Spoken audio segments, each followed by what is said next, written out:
Bonjour à tous les amis, j'espère que vous allez bien. Pas de caméra pour aujourd'hui, désolé. C'est pas grave, pourtant ce sont nos graphiques bien sûr. On va se concentrer un peu sur les niveaux. Hier on a eu un excellent pump des indices, j'ai malheureusement pas pu en profiter. Ça s'est fait sur une accélération sur une news. Bravo à ceux qui ont gagné des points ou de l'oseille dans cette accélération, mais c'était assez compliqué pour moi d'y rentrer. Quoi qu'il en soit, c'est intéressant ce qui se passe au niveau du DAX et des indices US. Donc le DAX qui a pump, qui a fait un nouveau plus haut, qui est revenu au contact de la moyenne mobile 50 et qui corrige assez fort. Ce matin, ça ressemble, je dis bien, à un pullback sur la ligne de coup du W et le 61,8 qui a été cassé hier. Maintenant, attention, encore une fois, vous allez voir sur le Standard & Poor's, je m'attends à une vague C. Quand on regarde les vagues d'Elliott, je vais vous montrer ça juste après. Il n'est pas impossible que les indices rattrapent toute la hausse d'hier parce que voilà, ça a monté principalement parce que les créations d'emplois, en tout cas le rapport Jolt n'était pas bon. Donc ça laisse penser que la Fed pourrait être arrivée à la fin de son cycle de resserrement monétaire. Donc les taux se sont mis à baisser, donc le marché s'est mis à acheter des actions, donc les indices sont montés. On a vu un Tesla prendre 7 par exemple. Mais vous avez vu le calendrier de cette semaine, on a énormément de news au programme. Donc voilà, il faut être très très vigilant. Donc j'ai établi des plans. Sur le DAX, bon, forcément, c'est un niveau qui nous intéresse parce que c'est le pullback sur la ligne de coup, c'est le 61,8 de la dernière vague cassée qui est en train d'être pullbacké et c'est un support oblique. Donc c'est un niveau qui est à surveiller. On a un petit support M15 qui est un peu plus bas vers les 840, on va dire jusqu'à, allez, on peut pousser jusqu'à 820 le 50%. Tant qu'il tient cette zone-là, entre le 50 et le 61,8, c'est un niveau qui peut se tenter sur un achat parce que si on a un signal, pas comme ça one shot, ça va être une bulle apesanteur, ça va être une divergence haussière. Travailler un achat sur repli dans ce flux haussier paraît le plus logique. Par contre, jusqu'au 50%, c'est valable. Par contre, si on voit qu'il repète les 800, c'est fini. On arrête d'essayer d'acheter.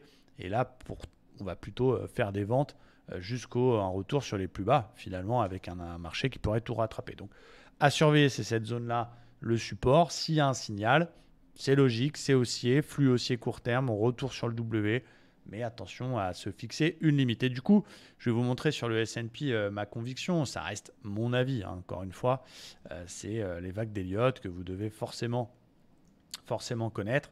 Et pour moi, on est peut-être dans un début de vague C. C'est ce que je vous disais dans la vidéo du dimanche. On va reprendre les vagues d'Elliott rapidement.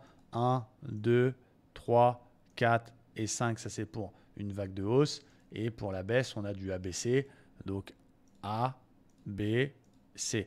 Et qu'est-ce que fait Elliott dans la vague B, donc la vague de rebond dans une phase de baisse? C'est autour de la zone 50, 61,8 qu'il se passe quelque chose. Et comme par hasard, on est dedans. Donc, je n'ai pas de biais particulièrement pour le coup, mais attention à cette zone sur le S&P, entre les 4005 et 4530, c'est forcément une zone intéressante, voir ce qui va se passer. Il peut casser le 61,8 et là, il annule cette théorie et donc on a une forte chance de retourner au plus haut. Mais tant qu'on est en dessous de 61,8, attention danger. Donc j'ai deux plans sur les indices américains, un plan acheteur, un plan vendeur. Du côté du Dow Jones, quand on regarde en daily, on est sur le bas de canal qui tient. On a repassé les moyennes mobiles et on a un non-croisement de la moyenne mobile 20 et 50 qui est quand même un signal de continuation très puissant. Mais regardez, bam, il vient de s'arrêter pile poil sur le 50%. Il vient retracer la moitié de la baisse et s'est arrêté dessus. Donc attention. Qu'est-ce que j'ai comme plan? On est quand même repassé au-dessus des plus hauts, cassé le haut de range. Donc, pour éviter d'avoir un biais, voilà mon plan pour la journée. Si finalement c'est un petit repli de début de session et puis que cet après-midi il pète les 950, terminé, on a une forte probabilité d'aller au moins au 61,8, au 35 160. Donc au-dessus du plus haut du jour, entre guillemets, je ferai des achats type cassure d'OPR, suivi de flux, jusqu'au 61,8. Jusqu'à 700, qui est mon niveau du haut de range. Cassé, petit repli, le flux reste haussier, on ne s'enflamme pas, on peut encore payer sur un signal.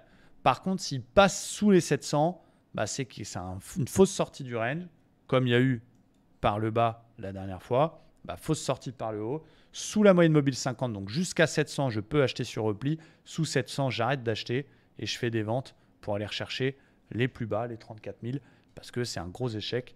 Et fausse cassure, on va chercher la borne d'en dessous. Donc ça va être très intéressant à surveiller, même si j'ai ma conviction de la vague C sur le Standard & Poor's et donc des indices, et avec toutes les news qu'il y a, tout est possible. Je rappelle qu'il y a les NFP vendredi. Voilà, on fait attention, on ne s'enflamme pas. Et voici les niveaux de validation, d'invalidation de mes plans. Côté Nasdaq, c'est très intéressant ce qui se passe. Alors certains verront une vague de Wolf. Après, elle n'est pas après une hausse, donc attention. Mais la zone polarité qui a fait résistance, résistance, fait résistance encore. Enfin, résistance, support, fait résistance. Et du coup, cette ligne ne passe pas. Donc, c'est intéressant de voir ça. Et du coup, mon plan du côté du Nasdaq, il ressemble un petit peu au Dow Jones. C'est-à-dire que petite conso, on reprend des forces, mais finalement, il repète les plus hauts. Voilà, ça veut dire qu'il casse son 61,8. Hein. Je rappelle qu'on est dessus. C'est 61,8 de la dernière vague de baisse. Donc, s'il casse les plus hauts du jour, il va aller au 100%. Donc, on fera des achats suivis de tendance. Repli, je ne m'enflamme pas tout de suite dans les ventes parce qu'on reste en flux haussier. Je peux acheter jusqu'à 210. Donc, c'est 61 de la dernière vague de hausse et la moyenne mobile 50 et le support oblique. Donc, jusqu'à là, je peux acheter. Donc, l'idée, c'est de dire, OK, j'achète la sortie par le haut sur un flux type cassure d'OPR. Sur repli, si on voit qu'il vient chercher les 200 et que ça tient, là, je vais essayer d'acheter sur un signal contre-flux type bulle. Par contre, s'il passe sous les 210, donc s'il casse ce 61 de la dernière vague de hausse, j'arrête d'envisager d'acheter. Et là, par contre, je fais des ventes 100%, le bas de canal et pourquoi pas les 650. Donc voilà mon plan. Je vais suivre mon plan et on verra ce qui va se passer. Pas de biais, même si au fond de moi, j'ai une petite conviction de vaxer, mais on va essayer d'être capable d'acheter si ça casse les plus hauts et d'être capable d'acheter sur le support s'il y a un signal. Voilà mes plans. J'espère que ça vous aide beaucoup et je vous souhaite une belle journée de trading.